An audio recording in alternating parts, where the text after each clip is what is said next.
I'm national correspondent Kayla Gaskins on Capitol Hill. The GOP-backed voter ID bill is heading for a vote in the Senate, setting up a sharp political fight over election security and access to the ballot.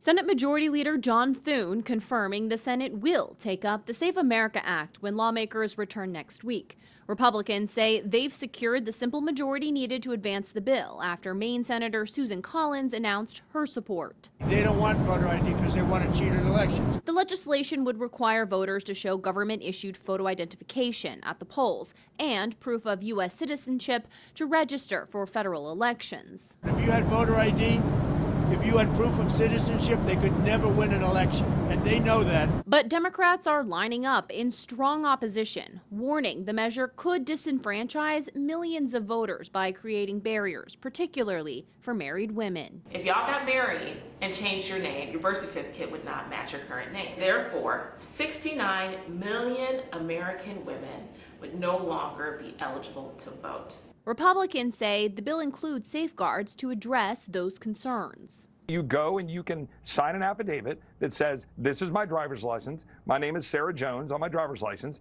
Here's my birth certificate, Sarah Smith. I certify under penalty of perjury that I'm the same person. And we allow that. Senate Minority Leader Chuck Schumer calling the bill discriminatory, arguing it would hit low-income and minority voters hardest. It's like Jim Crow 2.0. They make it so hard to get any kind of voter ID. Although critics point out in 1996, Schumer argued strongly in favor of ID requirements for immigrants claiming welfare benefits. One way to prove you're a bona fide person who can have a job is to ask for a driver's license and a social security card. A Pew Research poll from August finding 83% of Americans support a photo ID requirement to vote. Thune says that level of support is why Republicans want Democrats on the record, even if the bill falls short of the 60 votes needed to clear the filibuster.